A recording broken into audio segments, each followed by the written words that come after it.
Hi guys. A number of people asked me about my opinion on the Dishonored game and asked me if they should buy it.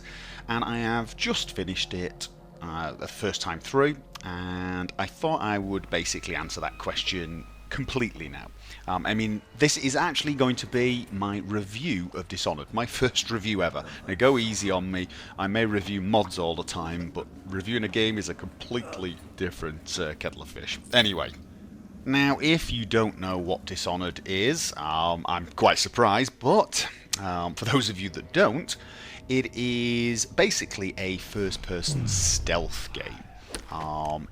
You can actually play it as an FPS, and it does work. I tried some brief experiments to see if you could do some of the more difficult missions by shooting your way through them, and you can. But the game lends itself better to a stealth style of play.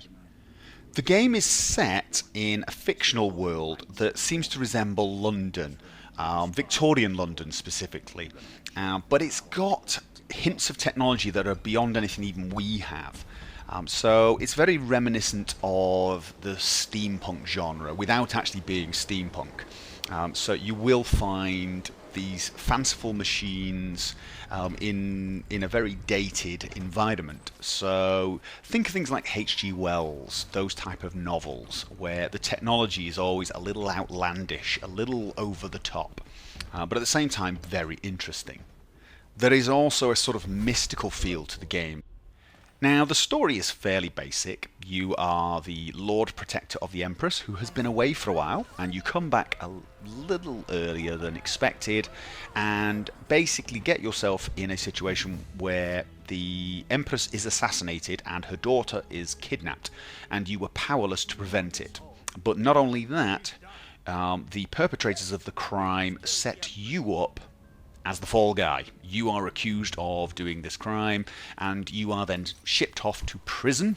And the game really starts when you are slipped a note and a key to your cell and told to escape the prison, and obviously seek revenge on those that set you up.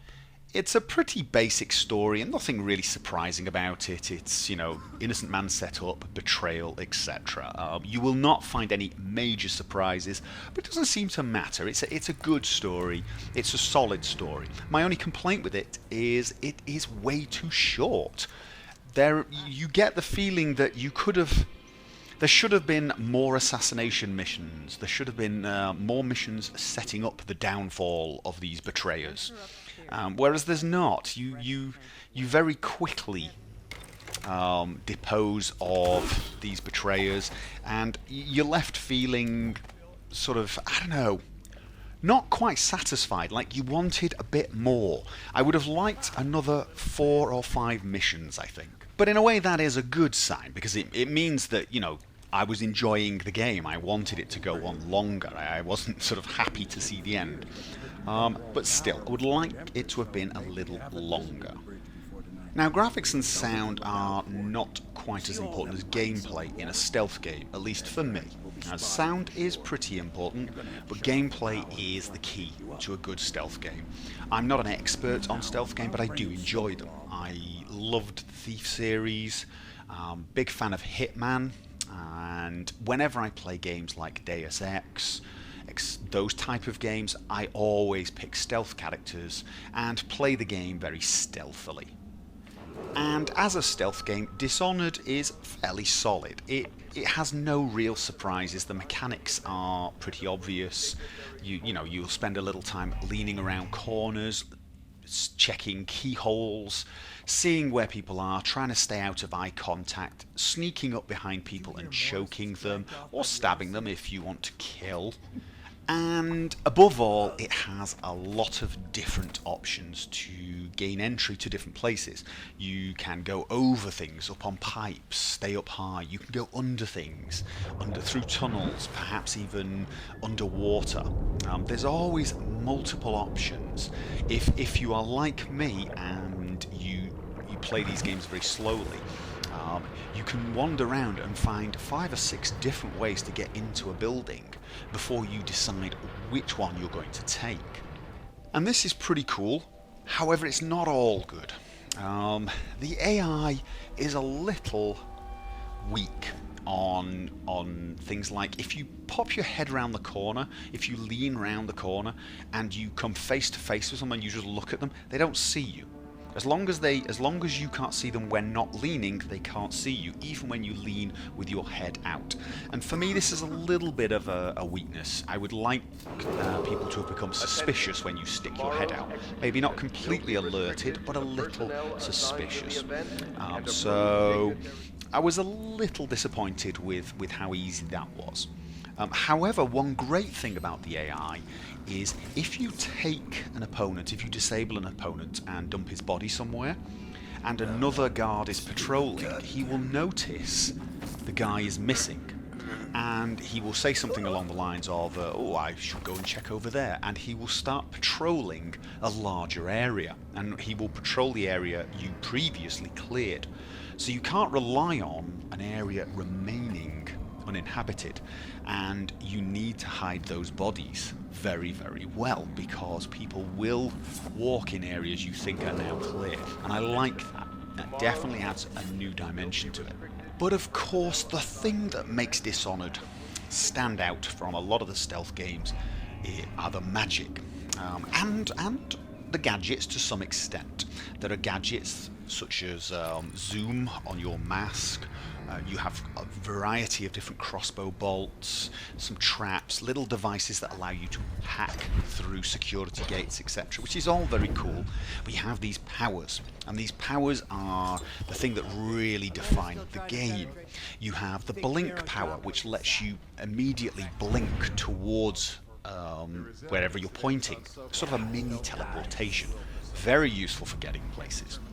You have a power, dark sight, that lets you see through walls. You can pick out enemies, you can see where they're looking, and even find objects with it.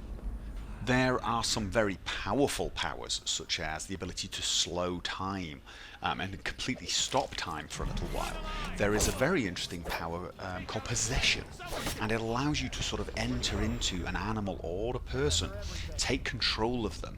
You can guide them somewhere, and then you can materialize out of their body. This is really useful if you take rats. You can go through little small spaces, or fish and get through grills in the water. Or you can just take guards, take them off to a quiet room, come out of them, and then choke them into unconsciousness. Very useful indeed. But the flip side to these powers is they do make the game trivial.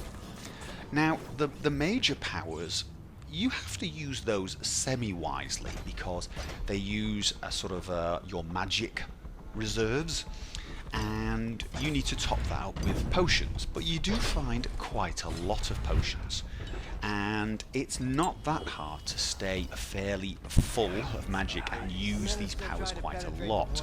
But what makes it even worse are the blink powers, and the dark sight power can be used over and over and over again without really running out of this magic reserve.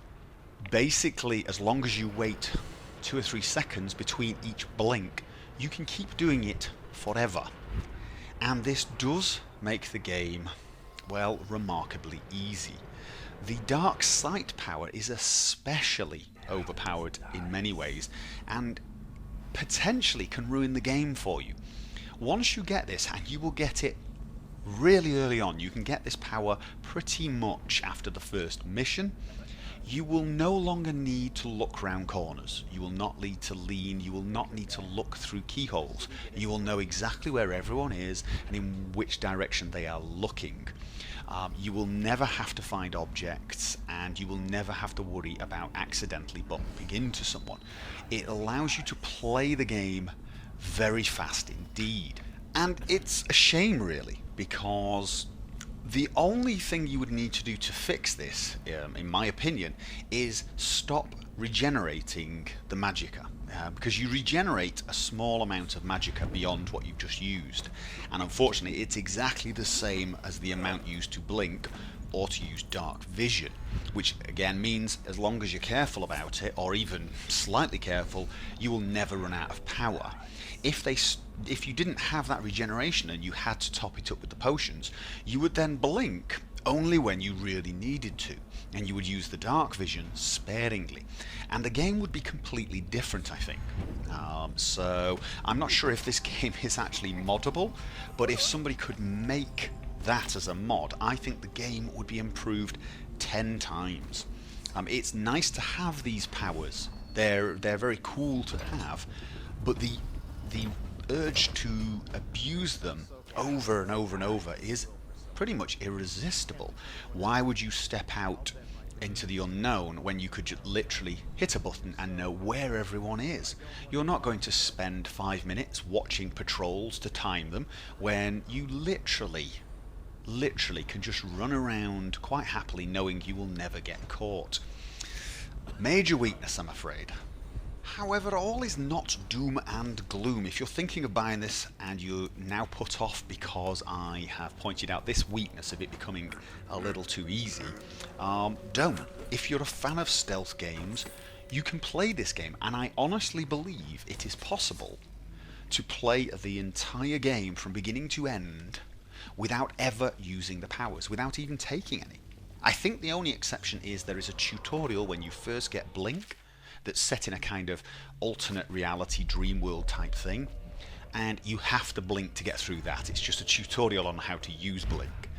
But apart from that, I believe you could actually play this game as if you had no magic powers, and I think it would double the length of the game. It would make the game feel way more like a stealth game, and although you wouldn't enjoy the sort of added magical features, I think you would enjoy the stealth game even more.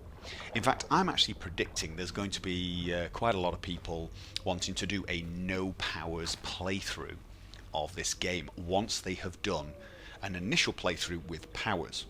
So that in itself is a good incentive to buy it. You'll play once through with powers, and you'll probably think it's a little easy, and then you'll play again without powers, and then really go to town on the stealth gaming. Oh, and if you are a sort of hardcore stealth game player, I would recommend playing it on very hard difficulty. It's still fairly easy even on that difficulty. I would recommend turning off the quest objective markers, because they do, you go to your target very quickly and very easily if you use that, and also turn off the warning markers around the enemies' heads, because that really does break immersion, and it also does let you see who is suspicious of you, etc. So that makes the game even easier. I would recommend turning those off. It will definitely enhance the stealth gameplay. All in all, this is a great game.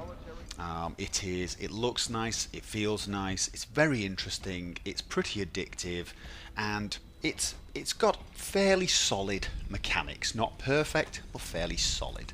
My only gripe, really, as I mentioned, is it is a little too easy.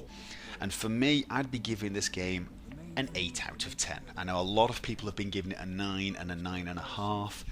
And honestly, if the powers were a little bit more demanding, if you could only use the powers a little bit more sparingly, I would probably have given this a 9 and 9.5. But the fact that you can just abuse Blink and Dark Vision over and over again sort of, I think, makes the game a little less enjoyable. Still, definitely worth buying, definitely worth playing. If you are a stealth game fan, this is one of those games you really have to buy and you have to play. Okay guys, that's my opinion. There it is, 8 out of 10. Hope this helped, and feel free to join me on any of my other videos, and I look forward to seeing you guys next time. And until then, as always, have fun.